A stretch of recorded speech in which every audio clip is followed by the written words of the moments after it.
Okay, good morning, everyone.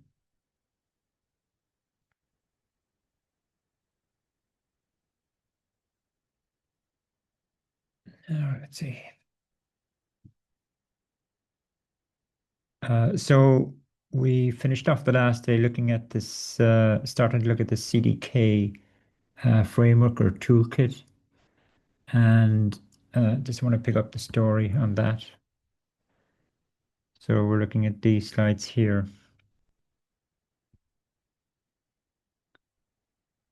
So the CDK framework is all about infrastructure as code. Infrastructure as code, the idea is we'd like to be able to automate the provisioning of our cloud infrastructure using what I might call regular code, the kind of code that we are familiar with from normal kind of application development. That's kind of the end target. But I was talking the last day about the kind of evolution of infrastructure as code, or IAC, and I'd gotten as far as here. And the idea, if you might remember, was so in the case of AWS and indeed all of the other cloud providers, they have a service called a resource provisioning engine. In the case of AWS, sorry, no, let me try and get that pen.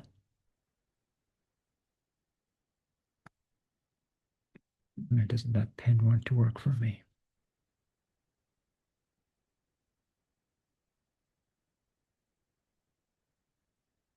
Sorry, no, just let me. Some reason the pen doesn't want to appear. Try one more time. No, it won't go. Oh, it's okay. Where are we? Sorry, here. The idea with this resource provisioning engine service, which is this one here called CloudFormation in the case of AWS, what it means is that what you got to do is write a template, a CloudFormation template, describing the state of the infrastructure that you'd like it to create for you. And we write this in either YAML or JSON format. That's what this is representing here. And you upload that template to the CloudFormation service, and it essentially interprets it. And part of the interpretation will involve it talking to the other services, these guys over here, telling them to create the resources that are being declared in your CloudFormation template. And that was a kind of a revolutionary step, really, in the infrastructure as code journey. The downside of it, though, was that these templates are very long-winded. A, they're not written in a high-level language that we'd be familiar with. B, they're declarative rather than imperative. That's the nature of YAML or JSON. And C, we just had to write an awful lot of code in order to achieve it. So I'm listing the disadvantages there. This is another way of looking at where we were up to that stage. So the diagram on the right there, what it's kind of describing is how infrastructure as code kind of evolved over time. So at the inner part of the onion, if you like, is the web APIs. So what I'm trying to get across here is that all of the AWS services, that's EC2 and IAM and all of the other services that you're familiar with, what Amazon did was they wrapped each of them in a web API, essentially so that we could communicate with them over HTTP. And they also included an SDK, or provided an SDK for talking to the web API, so that we didn't have to programmatically use raw HTTP calls when we wanted to communicate with any particular service. So that was fine, the SDKs, but if all we had was the SDK, then that would mean we would have to write code that uses the SDK, and that's what was happening in the early days of infrastructure as code. We wrote Python code that used the SDK, but last week I talked about kind of the downside of that approach towards infrastructure as code. Next in line came the it's really bugging me now. I can't get that pen to appear. Next in the evolution was this CloudFormation service, or this resource provisioning engine. It actually uses the SDK behind the scenes, but what you do then, as I said there a moment ago, is you write your CloudFormation templates, you pass those to the CloudFormation service, and it takes care of communicating with the other AWS services via the SDK Web API interface. And essentially what the CloudFormation service is all about is it's managing the state of your infrastructure. Okay, enter the CloudFormation framework, or CDK framework. So that's a new layer on our onion diagram here. And what the CloudFormation framework does is it communicates with the resource provisioning engine, and then the rest is as before. In the CDK framework, also what you are doing is you're describing the state of the infrastructure that you would like to have created. But the key difference between the CDK and the CloudFormation is you're actually describing the state using an imperative programming language, the kind of ones that we're very familiar with, rather than a declarative programming language, which is what YAML and JSON are. And in terms of the imperative languages that are supported, I'm just listing some of them here, but there are actually many more. So now it means that we can describe our infrastructure using these kind of imperative programming languages that we're very comfortable with, rather than having to resort to YAML or JSON. The CDK comes with a large class library, and we're just using those classes in our code, as we'll see. There's lots of really nice abstractions, which means we don't have to write as much code as we did back in the kind of YAML and JSON days of infrastructure as code. So there's a much better developer experience as a result of all of this. So in order to use this CDK framework, there are a couple of very straightforward concepts that we need to understand. They're not really very challenging, to be honest. So first of all, we talk about applications. We've got the notion of an application, a CDK application. An application in this case, though, isn't on about really functionality. It's more about infrastructure, obviously, but we still use the term application. An application is made up of stacks. A stack is made up of constructs, and a construct is made up of many resources. So when we create a CDK application, we define a number of stacks, one or more. In most of our cases, we'll only have one. A stack declares multiple constructs, and a construct then, it will have the effect of creating multiple resources in the cloud. So a resource might be an S3 bucket, an EC2 instance, an IAM policy, an IAM role, that kind of idea. So resources are the lowest level. We don't ever program individual resources in our code. What we code is our constructs and stacks. Here's a visual kind of representation of what we're trying to get across here. So an app is made up of one or more stacks. A stack will have multiple constructs declared within it, and a construct then has the effect of creating individual resources up in the cloud. When we run one of these CDK apps, what it does is it creates the actual CloudFormation template. So we never get away from that. It creates the CloudFormation template that CloudFormation template is passed up to the CloudFormation service, and the rest is as before.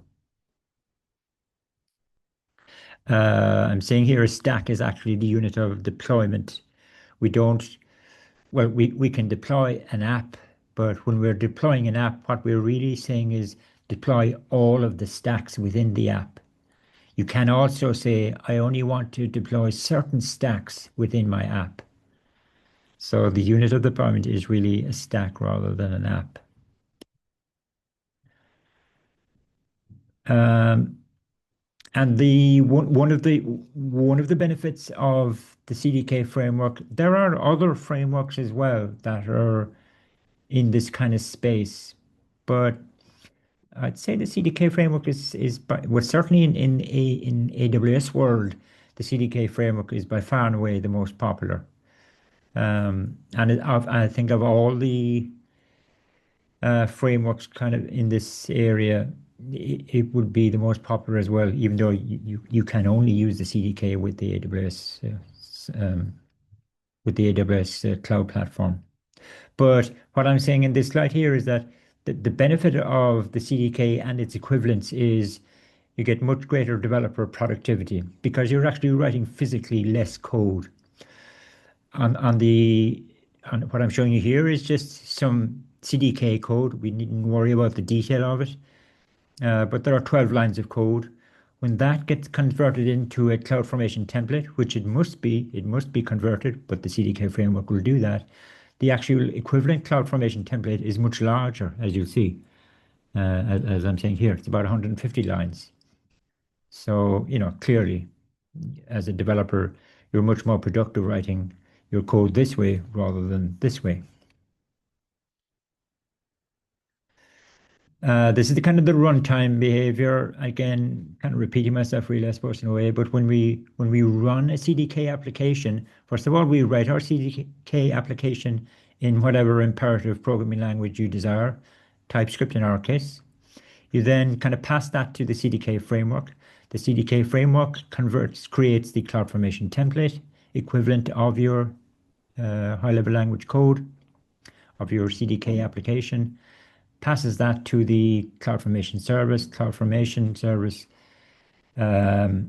interprets the whole thing and then talks to the individual services that it needs to in order to create the actual resources. So this might be the EC2 service, this might be the SQS service, and so on.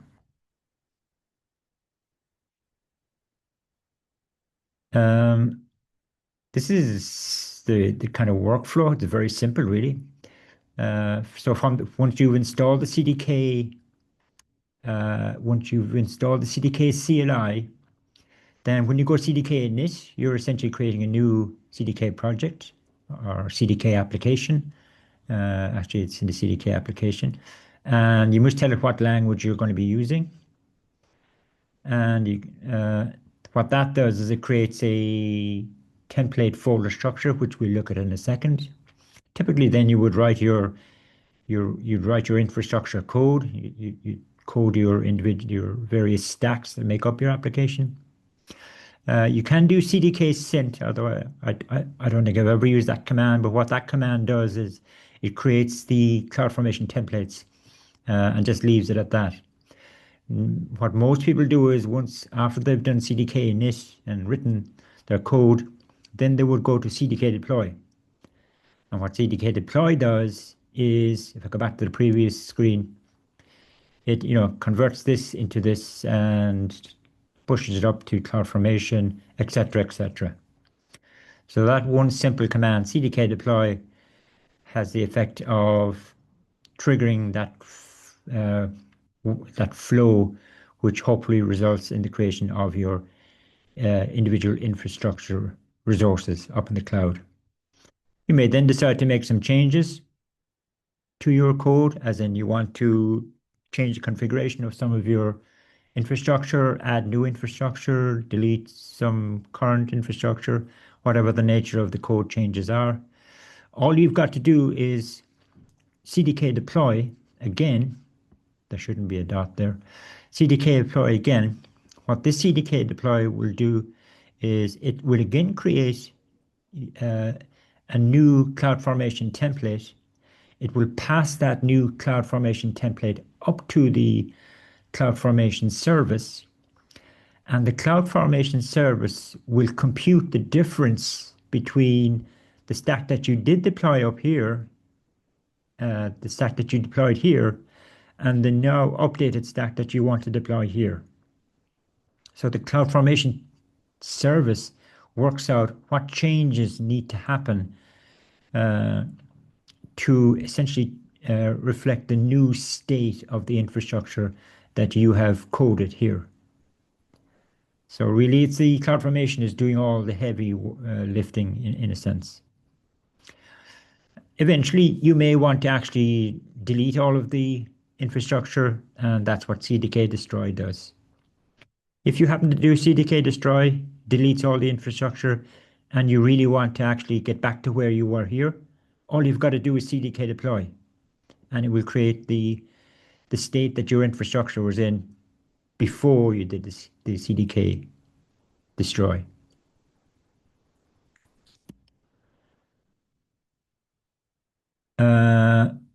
When you do CDK init, it creates a folder structure that looks like this. Now, there are really only two files that you need to be concerned about, this one and this one. And in a sense, this one isn't really that. I was going to say it's not that important. It is important, but you actually find yourself rarely changing the code in this file. The majority of your time will be spent coding this file. They are TypeScript files, in our case anyway. They're TypeScript files. And it's in this file that you describe your CDK stack. So if you had multiple stacks in your CDK app, you would have one file per stack in this.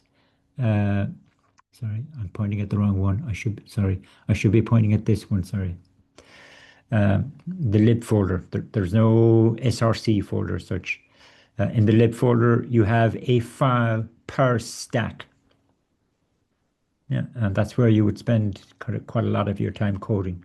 And we'll have a look at that in a moment. This file here is kind of the entry point. My mouse keeps disappearing on me. This one here is kind of the entry point. So, when you run a CDK app, the execution starts here, but then it tends to import this one and it executes. Keep pointing at that one, sorry, this one. And it executes that as such. And by execute, we mean, creates the CloudFormation template for it. If I go back a couple of slides, I said that an app is made up of stacks and a stack is made up of constructs. Now, there are three levels of constructs, L1, L2, and L3. An L1 construct, what it does is it has the effect of creating one particular piece of infrastructure or one resource, infrastructure resource up in the cloud. Okay, so there's a kind of a one-to-one relationship between an L1 construct and a piece of infrastructure. An L2 construct actually has the effect of creating many pieces of infrastructure. And an L3 one creates even more again. We will mainly be using L2 constructs. Every now and again we'll use an L1 construct. We'll never use an L3 construct.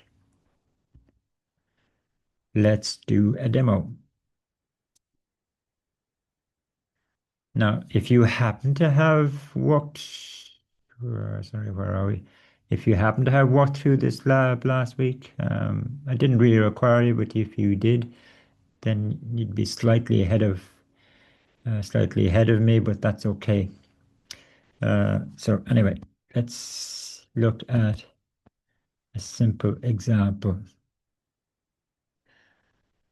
Not that. Not that either. Switch to this one. So this is a CDK project or application. And, we have our bin folder, and we've got a file in there, which we'll look at in a second. Not interested in that right now. We have our lib folder, and we've got a file in there. Let's look at this one. So this is describing a stack that I want to have created for me. And we can see it's a class that we're implementing, and it's extending.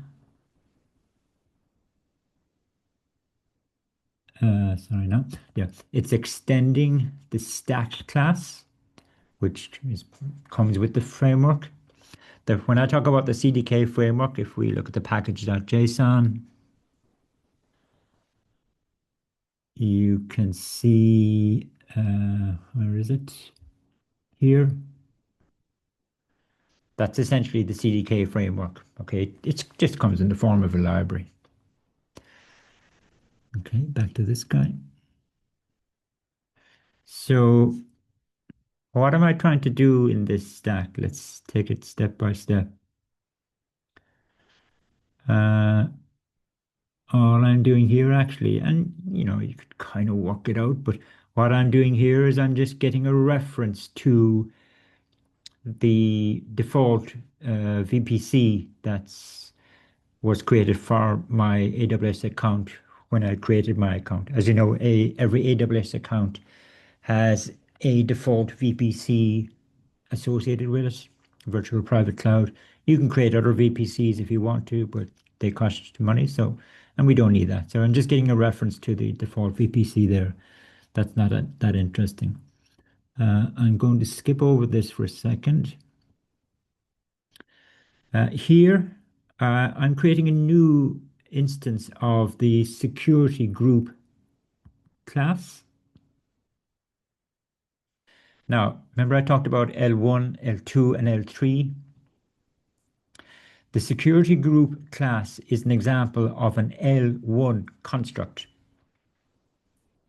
And behind the scenes, the effect of this will be, the effect kind of creating an instance of this class will be to create a security group resource above in my AWS account. And if I skip on a little bit to here, I'm creating another instance of a class. This time it's an instance of an EC2 instance class. The EC2 instance class, as you might imagine, has the effect of creating an EC2 instance up in the cloud for me. Now, this is also a construct class, but it's an L2 construct class rather than an L1. So what that now means is that it will not only will it cause the creation of an instance of an will it cause the creation of an EC2 instance resource, it will create some other resources as well. In particular, it will create an IAM role resource or piece of infrastructure. It will create an instance profile resource, and it'll attach both of those to my EC2 instance.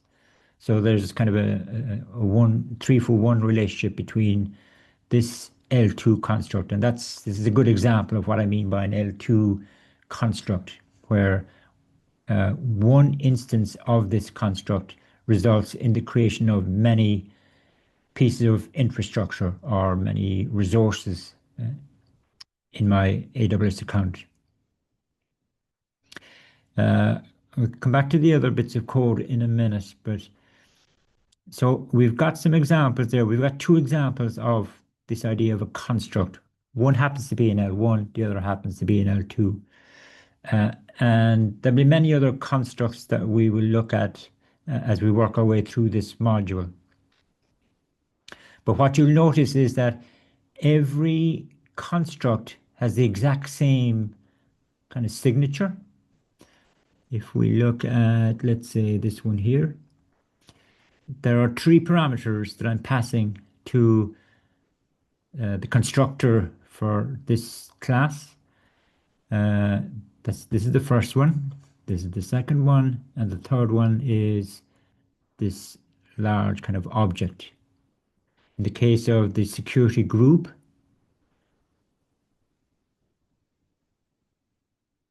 where is it?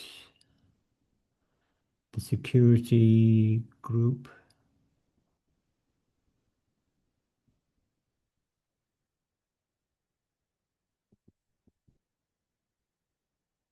Yeah, the security group also has three parameters. First one, the second one, and the third one. Yeah, so every construct class, a construct is always a class, okay? Every construct class has the exact same signature. To explain the three parameters, the first one essentially is what's called the scope parameter.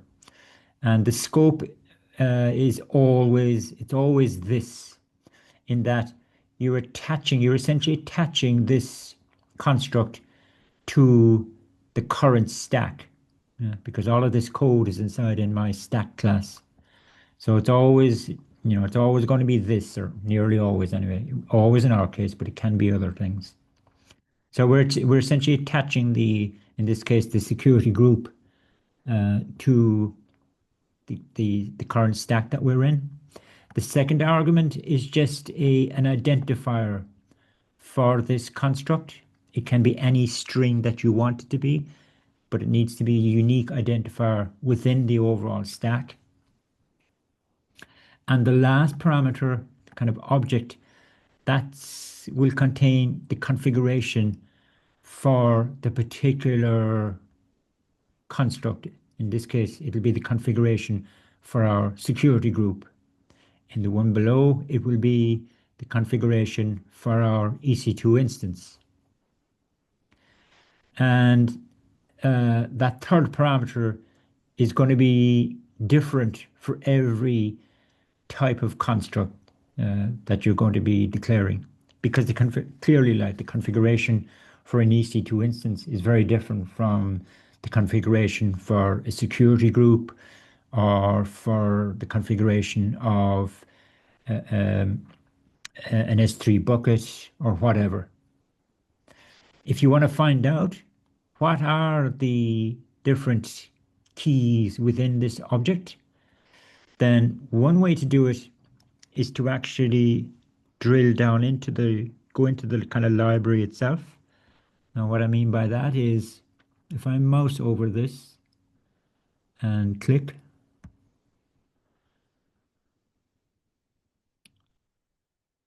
is it giving me the file? Let's do that again. Oh yeah, see up here, it's telling me if you go into this TypeScript declaration file, then you'll find the definition for this class, this security group class, and that's what we have here. And if I scroll down, and what I want to find is the constructor for this. If I scroll down,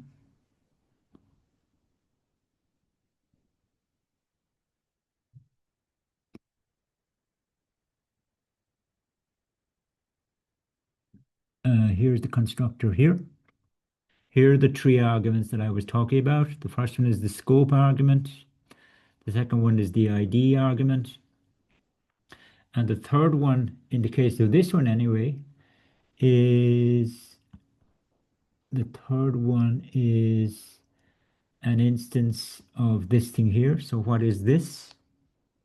This is the object, if you like. And if, again, what I can do is mouse over it,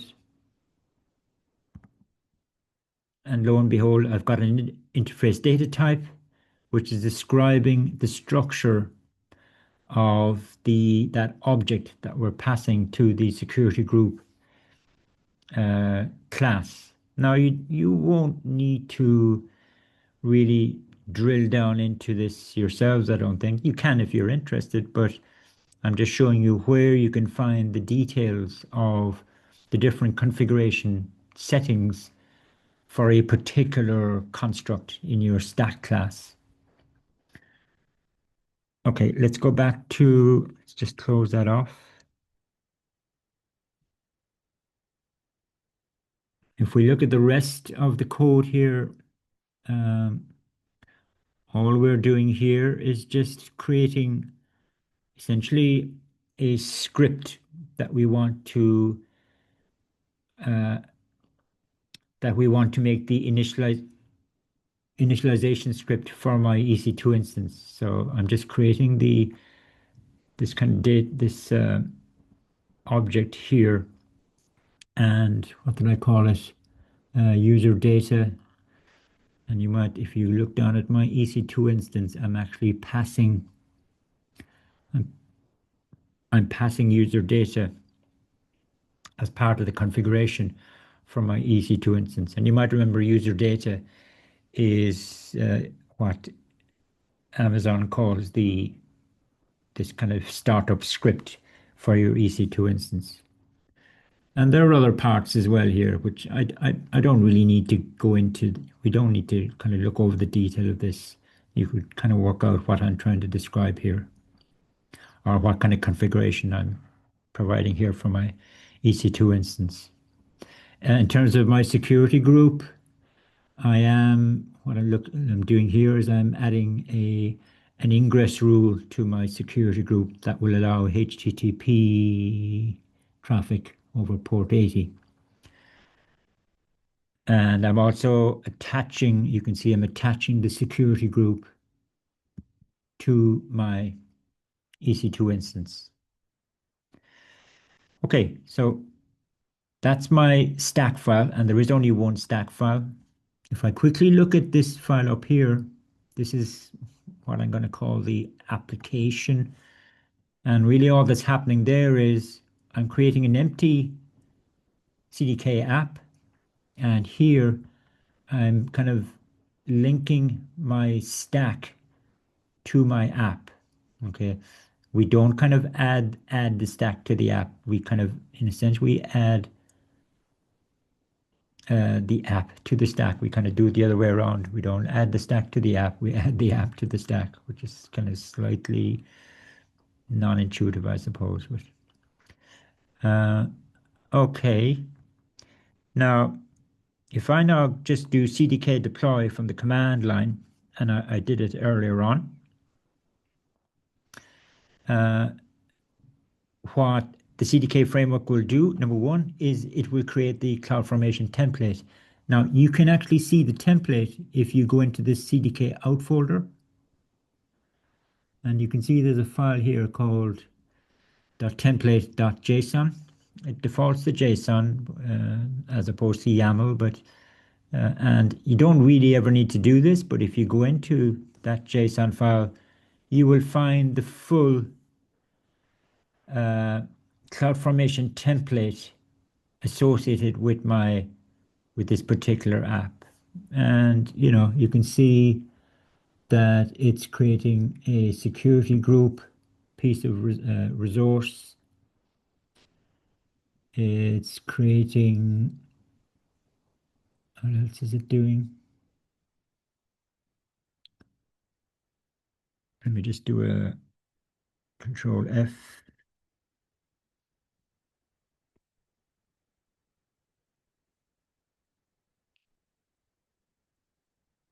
It's creating an IAM role, which it's actually going to associate with my EC2 instance. It's creating an instance profile from my EC2 instance. Here's the actual template code for the EC2 instance itself. So that's 4 different resources that are being described in this template file. Even though in my stack, I created just 2 constructs, and the 2 constructs translated into 4 resources. Although really one construct resulted in 1 resource, that's the security group. The second construct, the EC2 instance, that caused the creation of 3 resources. Okay, so CDK deploy from the command line, which I did earlier on, and if I now hop over to the management console. And if I go into the EC2 console,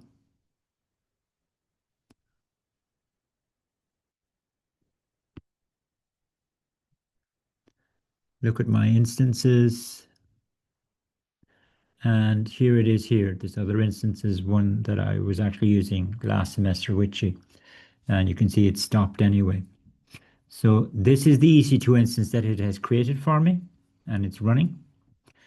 And if we have a look at some of the properties of this EC2 instance, it has in the security side, it has a security group. Security group has one inbound rule, that was consistent with our stack file. And as well, okay, we didn't look at the detail of it, but the user data or the initialization script. Let's bring that up again.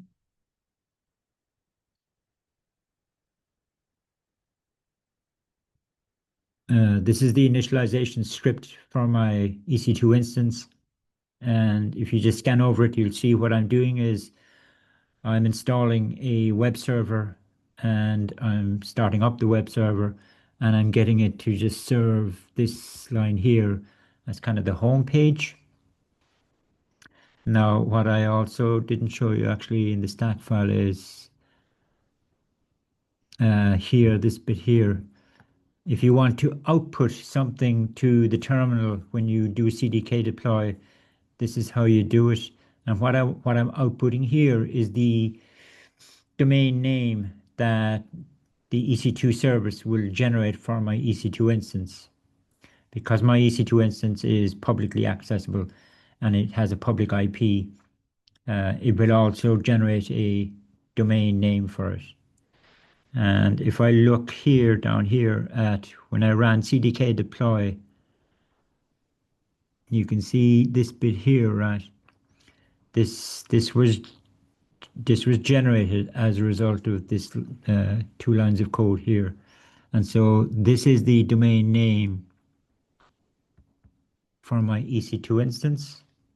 And so if I copy that into a browser, it should respond back with the home page of my web server.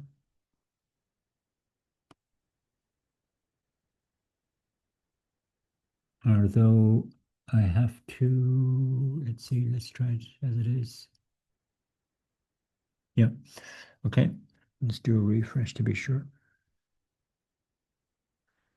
Okay, so that's coming from the web server running inside my EC2 instance, so that looks good. Now, let's supposing I want to make some changes to my stack. Let's say I want to add another inbound rule to my security group that will allow me to SSH. So that's what this code here is doing. Okay, you can see I'm adding another ingress rule or inbound rule, and I'm opening up port 22 for SSH connection. So I'm making a change here.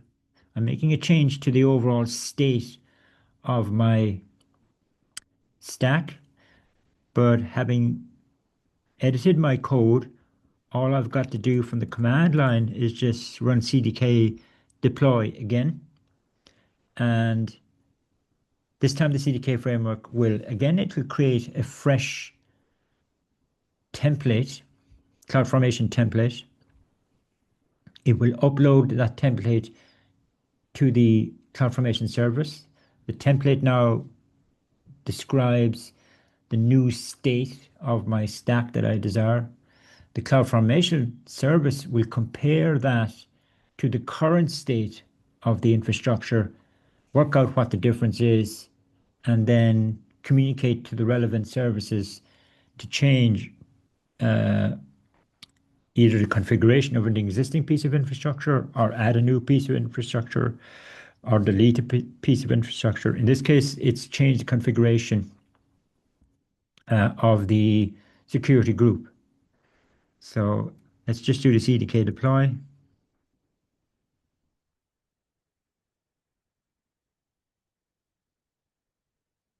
And because I'm opening up another port, it's telling me you're kind of changing the security side of your application. And so it's working away now, creating the CloudFormation template again, uploading it, talking to CloudFormation. CloudFormation is reporting back, telling me, keeping us up to date as to what's happening. And it seems to have completed successfully. And now if I go back to the management console, and if I am looking at the security group here, I think if I just do a refresh, okay, you can see here's the new rule that was added in for me, new ingress rule. So that seems to have worked. And even if I went back and let's supposing I take this out again, let's just undo that. So I've made another change to the state of my stack. Just need to do a CDK deploy again.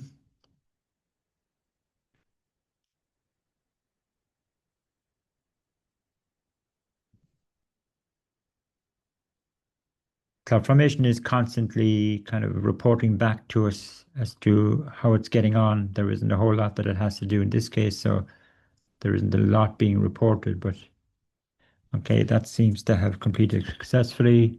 Back to here, and if I do a refresh again, yeah, I'm back to one ingress rule from my security group. Okay, so that all seems to have worked great. And if I want to just get rid of all of the infrastructure, then it's a case of just doing CDK destroy from the command line, and the CDK will report that up to the CloudFormation service, and it will tear down essentially the infrastructure. Uh, I should say as well, like if you go into the CloudFormation service itself,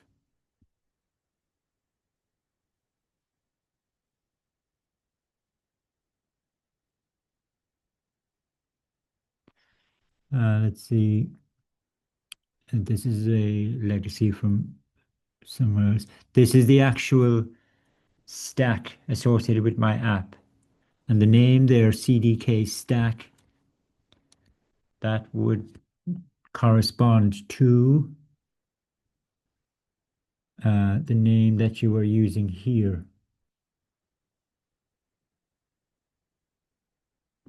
No, it isn't. CDK demo stack. Am I looking at the right one? Oh,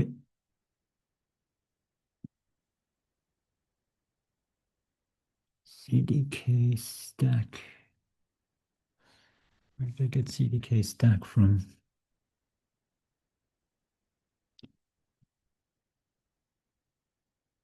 Oh, sorry, it's getting it from here. Look. Stack name. I think if we left that out, it would default to this, but that's a bit of guesswork on that now, actually. Okay, so that's a simple illustration of the power of this CDK framework. Describe your infrastructure in this case, TypeScript code, and uh, just do a CDK deploy, and everything happens behind the scenes um, after that.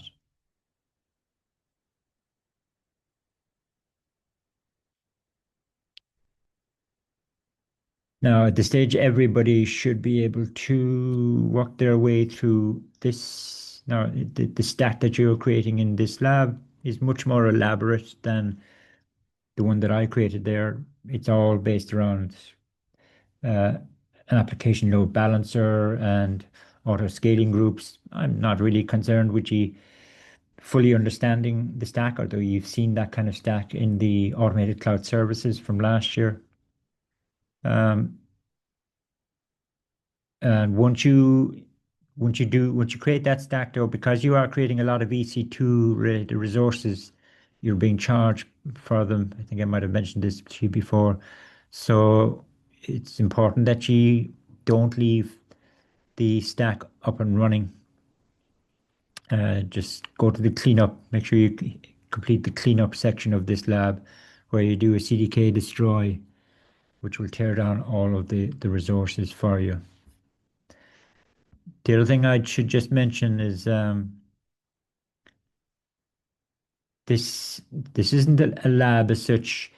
Um, it's just considered best practice when you're doing any work with AWS and you're using the management console, the web-based management console. You should not be logging into the web-based management console using your root privileges. What you should do is create an IAM user, give the IAM user the necessary privileges, and then from there on in, you should use that IAM user's credentials when you want to log in to the management console. It's just considered best practice to follow those guidelines from a security point of view. So in summary, don't log into the management console using your root privileges, your AWS account root privileges. Create this IAM user and use that user's credentials when you're logging into the management console. And I step you through the creation of that IAM user in this lab. So do this first, then do this lab.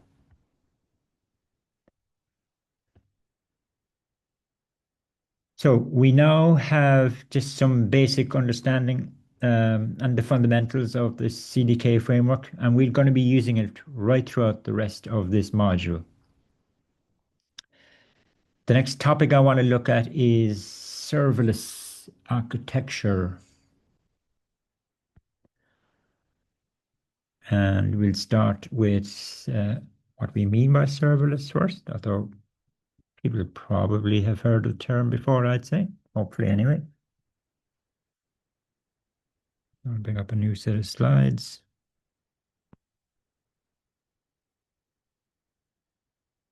No, they're not the ones I want.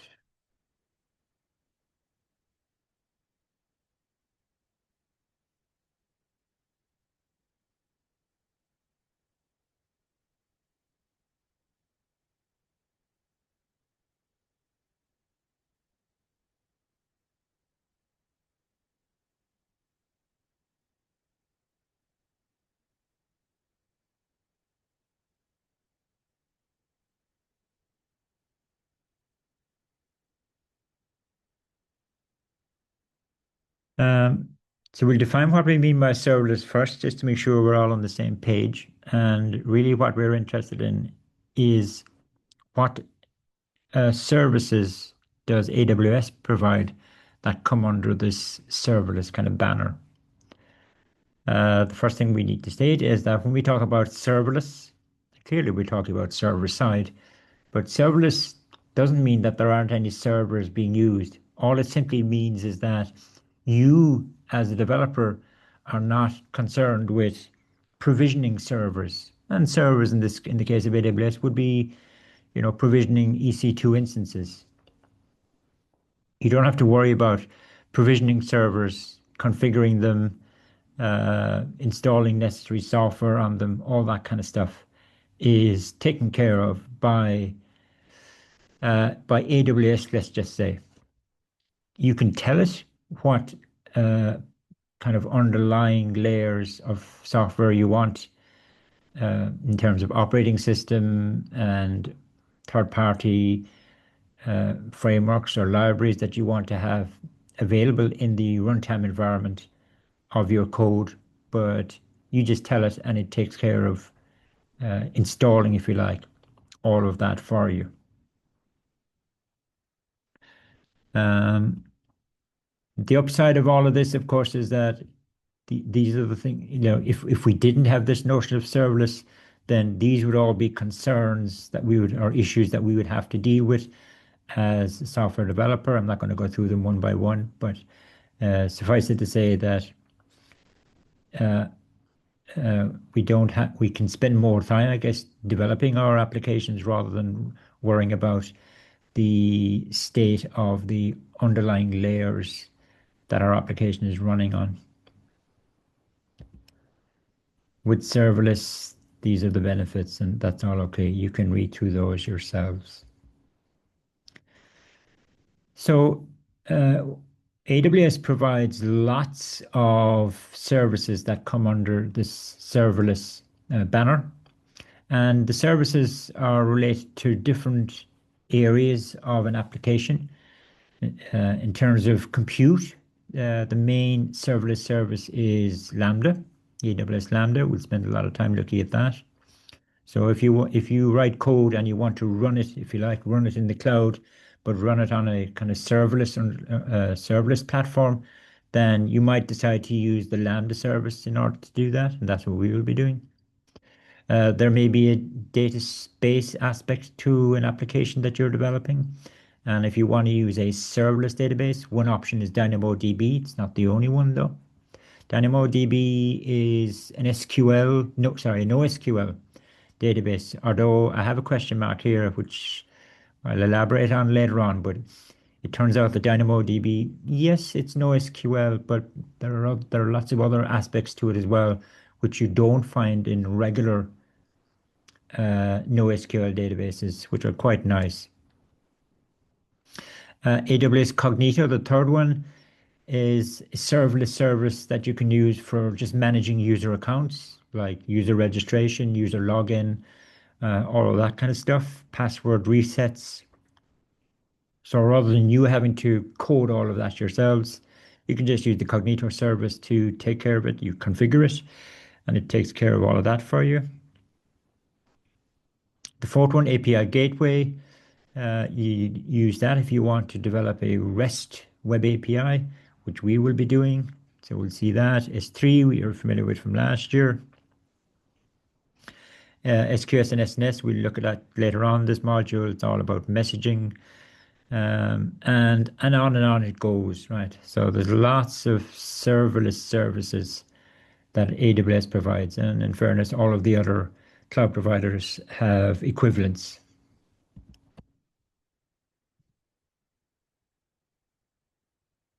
Okay, time to stop. It's a good place to stop, I guess.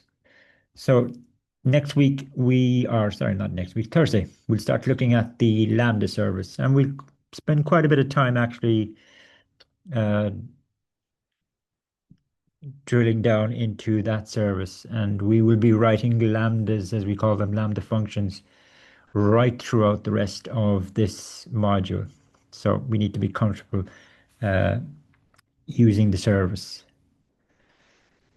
Okay, in terms of labs, you actually, well, no, you wouldn't have anything now to, you can, again, like the CDK one, you can certainly go into this lab and maybe start working through the first section, one or two sections. I wouldn't go any further than that though.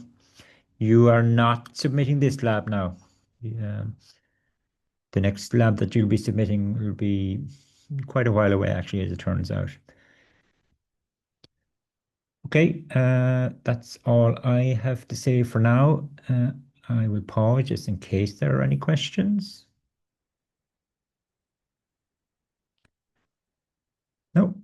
Okay, so I will touch base with you again on Thursday. Thanks.